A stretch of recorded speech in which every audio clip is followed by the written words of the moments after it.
Greetings and welcome to this week's True Sidereal Astrological Weather Forecast, the only astrology for the true adept, as we are looking at the visible sky and where the planets and stars actually are. Highlights of this week include the sun moving into Gemini. So if you're confused and you're like, wait, what? I mean, it's been in Gemini. No, that is tropical. The Western system that we've been given that is affixed to the spring equinox. It is not based on the stars at all. So if you are looking to harness the authentic alchemical astronomy, the energy that is created by the luminaries and the stars in real time, stay tuned.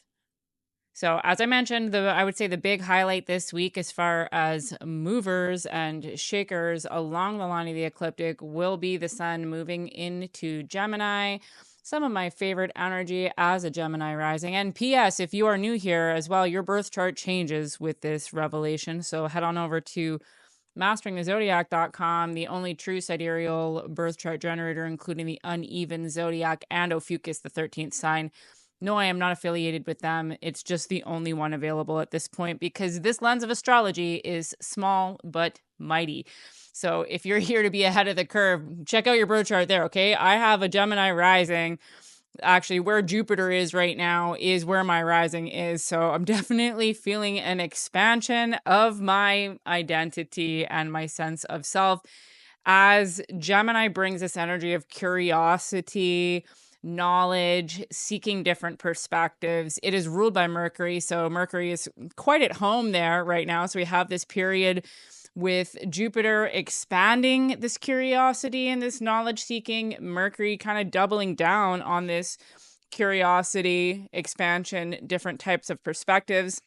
And then we're going to have the sun bringing more light to both of these areas of this theme. This week as well, once we get into the aspects, we'll see that Jupiter is squaring Neptune, which is conjunct Saturn. Let's have a look down here, actually. We'll go a little out of order this week, breaking the mold. So Saturn and Neptune still pretty tight here in Pisces. We'll see this energy for some time because both of these are very slow movers.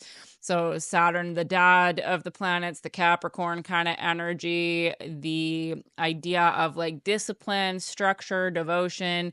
When it comes to your spirituality, really bringing a level of seriousness to your spirituality and making it like a real world thing, you know, like you don't have to be a weirdo or like woo to be spiritual. We're all magical creatures and you can live a human mundane life while also having one foot in the magical realms as well. Okay. So we've got that going on here, some aspects with that this week. Venus in Aries, so Venus, the planet of love, values, relationships, finances as well. In Aries, which is the self, that cardinal fire. Okay, so we're really putting ourselves first. We're valuing ourselves.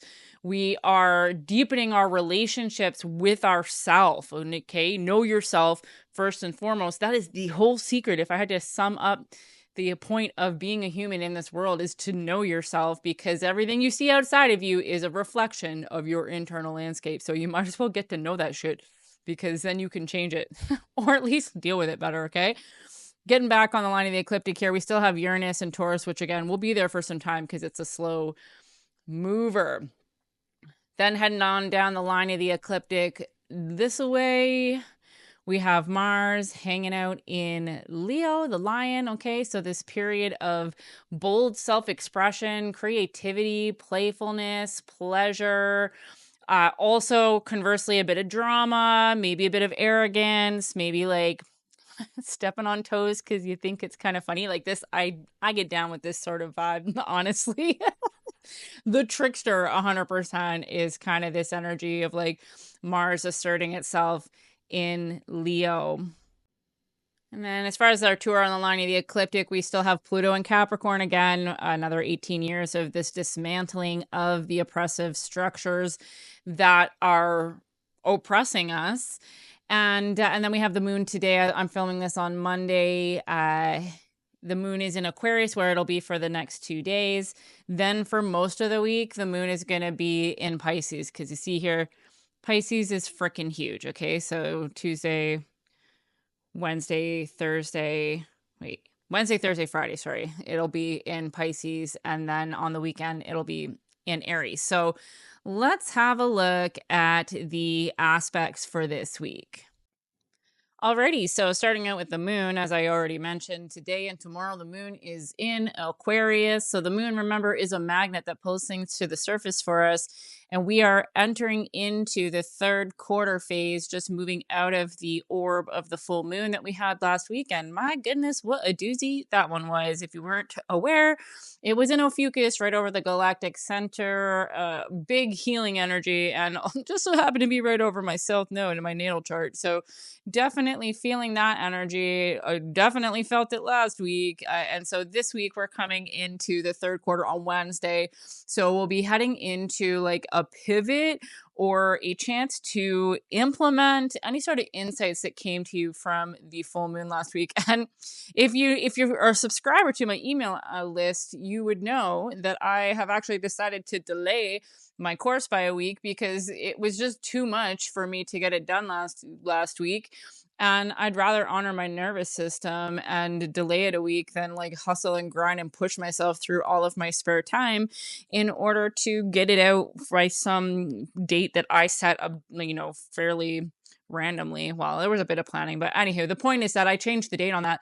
I've also rebranded it, the title of it, based on my introspection and honestly a download that I got about making it a little more hip to appeal to the new earth walkers, those of us who are here to carve a new path. And so the new title of the True Sidereal Live course is now 13 Nacho Mama's Astrology.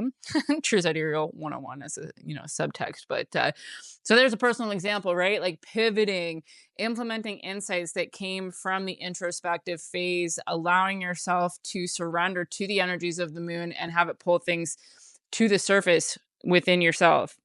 So with the moon in Aquarius today and tomorrow, still fairly full. So we're still having a lot of energy pulling things out within us. In Aquarius is a bit more detached. Aquarius is the future, right? Again, the age of Aquarius, the waymaker, new earth energy really is Aquarian, right? So you may be having some downloads or some ideas coming to you as far as a new way of thinking or a way of building community around a new way of thinking. These sorts of things come with the moon moving through Aquarius. And then most of the week, we are going to have the moon in the depths of Pisces. Pisces is that mutable water, the depths of our emotions, our spirituality, the unseen, what is intangible, what is hidden. So you might be having, the veil has been thin for some time, and you might be having increased experiences with your emotions when it comes to the unseen or the spiritual this week.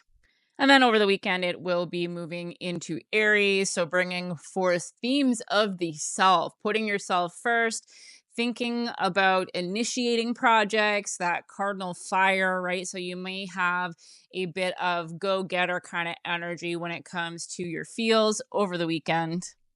Looking at other transits this week, this little chart at the top here, if you're wondering what's going on in the top right corner, it's because I literally screenshot this from Athen Chimenti's forecast.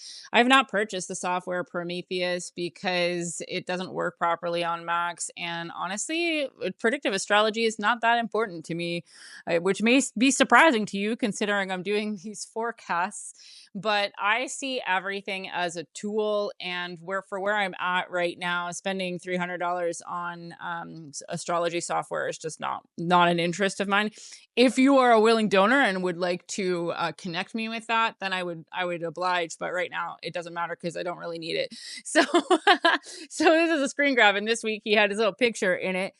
Side note, Athen Chimenti is the man who has really developed this specific lens of astrology using the uneven zodiac and the inclusion of Ophiuchus. He does a weekly forecast as well. He's very science driven and a lot more cut and dry than I am when it comes to these forecasts. So check him out. You might find that you enjoy his style more than mine. And there's lots of different voices. The more voices that we have talking about this sort of stuff, the better. We are moving into the age of collaboration, not competition. So go ahead and check out Athen Chimenti's stuff. Masteringthezodiac.com, his website and his YouTube have a lot of useful information that has definitely helped me along this path. So we can see here at the top, basically all week, there's these two red lines with Jupiter squaring both Neptune and Saturn for basically the whole week. Now we will see here there is an exact point on the line representing Jupiter squaring Neptune. This is an annual event. So once a year, these two planets square off, and they're both pretty intangible. Okay. Like Jupiter is expansion. They're both like feminine kind of energies, that expansion, abundance, intangibility, spirituality when it comes to Neptune.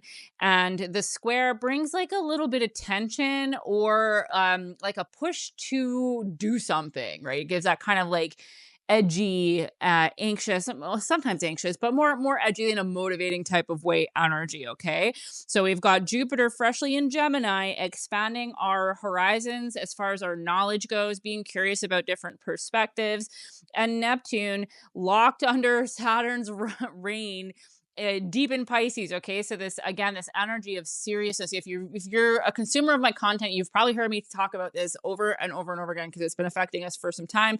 I'm definitely feeling it, like the need to build structures to create a magical life. Right, the law of three states that for us to be creating anything, we have three opposing forces: one part structure, masculine doing, one part feminine, expansive receiving, and one part blank space. Okay, so Saturn and Neptune conjunct in Pisces is really setting the stage for the conjoining of the masculine and the feminine to come together in the void that is Pisces. Okay, so we've got all three elements there, really curating a brand new reality if you are taking it easy and paying attention to your ability to receive, like your relationship to receiving, but also building structures. Okay, like we need both. We tend to polarize ourselves, right? Some people are really material and structures oriented, some people are really spacey and intangibility oriented, right? And so really we need both of those energies in equal forces, and that's what we're getting with this conjunction that has been going on and will be going on for some time. And with Jupiter squaring both of them, it's just this kind of like push pull between thinking differently and wanting to expand your knowledge, expand your perspectives and your horizons, so to speak, but also still having kind of real world things to work through. So potential for the expansion of the potential nefarious or like less than ideal aspects of Pisces, which is like escapism, addictions, wanting to float off into space. And I can definitely feel that. My part of my decision as far as changing the date for the start of my course was like my energy levels were so low, like, and cannabis is something that I tend to use when I'm in burnout because it just really takes the edge off of sensory issues as an autistic being. Coming off of the festival, I did use it there as well. And then my moon cycle arrived this morning, and I already was like, let's get my butt to the dispensary. I would like to dissociate. And then I watched the forecast, preparing to make my version of the weather this week. And I was like, oh no shit, eh? This is how I use astrology, right? As confirmation. Really, I'm not living my life according to the forecast. I'm living my life, and then I'm like giving myself permission slips or like a lot of aha moments when I learn that what's going on in the stars is confirming what I was already feeling. So I digress. I watch the tendency to get into escapism. I use everything with discernment. Okay, I'm not saying that the straight edge path is for everybody all of the time.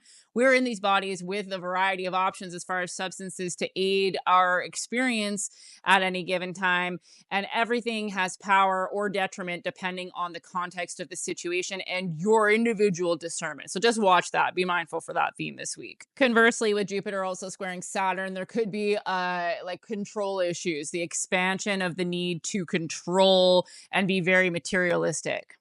In other aspects, we have a minor sextile between the Sun and Chiron that we're feeling today into tomorrow, a little bit into Wednesday. Again, a fairly minor aspect, fairly harmonious when it comes to sextiles. So the Sun just illuminating Chiron at the tail end of Pisces. Also, coincidentally, exactly over my natal Sun. And Chiron only moves 1 to 2 degrees a year. So we're going to be feeling that for the next bit. P.S. This is part of how I teach astrology. So you will be learning if you enroll in this course that I'm running starting next week, how to look at the current transits and how to look at your birth chart. And you don't need the software, obviously, as I don't have it myself, but I will show you how to DIY comparison charts or synastry charts, transit charts, so that you can look at the current transits and your natal chart. And like when I did that with the last full moon, I was like, oh, well, no wonder I'm freaking feeling this, because it's right over my south node. And as Chiron is right over my natal sun, which is in Pisces in the 10th house, essentially my wounds around being seen as a spiritual teacher coming to light and releasing myself from the karma of having to serve and not be, served myself. Other highlights this week, as I mentioned at the beginning, we have the sun moving into Gemini on Friday. We'll be feeling it's in cusp energy already, because within 3 degrees on either side, you're going to be feeling both energies, and the sun moves about 1 degree per day. So we're feeling that transition from the slow and steady earthy groundedness of Taurus, the sun illuminating that physical groundedness, into the mutable air that is Gemini, that expansion of the curiosity, knowledge seeking. This is a perfect time to learn a new paradigm, to open yourself up to a new set of beliefs. And another side note, I'm running a course that will help you with that. all sorts of calls to action in this forecast. Not my intention, but it's something I'm doing. And if you're listening to this, you're obviously interested. If money is a barrier as well, feel free to reach out to me. I'm down for all sorts of barters and non-conventional situations. Money is not the only form of exchange. Moving into the weekend, we will have the solstice, the summer solstice on the 21st. This is basically like what a full moon is to the lunar cycle. So it's the halfway point of the solar cycle. It is the day in the northern hemisphere, anyways, where the sun is out the longest. I'm actually stoked that my moon cycle came early, because I will hopefully be at the freaking beach on Saturday, soaking up the rays, the transmission of the sun. Now, the opposite energy. So with the full moon, the moon is at its most luminous, and it is pulling things out of us, like it pulls the tides. The sun, on the other hand, is the masculine yang energy, and it is giving to us. Okay, so opening yourself up to receive those light codes on Saturday would be a fabulous idea if you're in the northern hemisphere. I know there are some people who listen to this in the southern hemisphere, and I'm sorry, you are in the winter solstice. It's a different vibe. It's like the new moon or the new sun, basically, in that hemisphere in the state. So just like with the full moon, it's like a check-in point. So checking in on where you were 6 months ago, how things are progressing, and making any adjustments, opening yourself up to any insights so that you can move forward and pivot, implementing the insights from your primary experiences or downloads. Finishing up the week, another minor aspect with Mars sextiling Jupiter. So this harmonious aspect between Mars, the creativity, playfulness, self-expression, and Jupiter expanding that new horizon as well. And then finishing off the weekend, a potential for a bit of crispiness, as the moons will be in Aries, that um, assertive, confident, but sometimes arrogant and bossy kind of energy, as the sun is going to be squaring both Saturn and Neptune. So the sun will be freshly in Gemini, so illuminating that flexibility, that curiosity, that knowledge seeking, while we have that dynamic between Saturn and Neptune going on in the depths of Pisces. So potential for a little bit of tension there. Overall, seems like a pretty decent week. Definitely lighter energies than we have been experiencing, especially last week with that catalytic full moon. Feeling like there's a lot of forward momentum moving forward here, and potential for expansion when it comes to your perspectives, your paradigms, your relationships, your sense of self, your relationship to divinity, your ability to build a magical life. Definitely a lot more yang energy going on with the fire and air elements, I would say, outnumbering everything. So if you're feeling imbalanced in that way, because our society is, predisposed to being all yang. So if you're feeling an abundance of that or too much of that, get yourself in some water, get yourself grounded in the earth, slow things down. Because remember, even with that yang energy, we still need the feminine aspects happening as well. So yeah, that's it for this week. If you enjoy this forecast, please do your duty, and it's not duty, that's a weird way of saying it, but please engage with this video. I love to hear from you guys, and comments and likes and shares help the algorithm to get this information out there. if you are somebody who is especially resonating with this message, I encourage you to check out the link either in the comments of this video on YouTube or in my bio on TikTok, and check out the offerings that I have. I have things for everybody, whether you have money or not to invest. And again, like I said, money is not the only exchange. So if you have something you can offer me that is a bit unconventional, don't feel afraid to reach out to me. It might take me a few days to get back to you because I am autistic and I avoid my messages. But anywho, the point is that I am here to serve as a teacher, to produce a new paradigm, a paradigm shift in those who are here to carve a new path on the new earth. And my role is to be the teacher and to teach. And there is a synarchy of humans who are going to be drawn to this message who have other things to offer. Okay, so don't be a stranger. Reach out, check out what I've got available. There's like free documents. I've got an ebook, and then this new course, 13 Nacho Mama's Astrology, that will be starting for sure next week. Well, I mean, for sure as I feel right now about it. Who knows? I feel like it'll be next Monday, but it's a 7-week course. We're going to be doing pre-recorded lessons that I'm going to drop on Mondays, private Discord channels with it's a small group right now. So you're going to get a lot of my attention as far as homework and integration questions go. And then we're going to do 3 live calls with Q&A kind of format so that we have face-to-face time as well. So if that sounds intriguing, check out the information. And if you're still listening to this, thank you for supporting my work with your ears and eyes and hearts. And I will see you in the next one.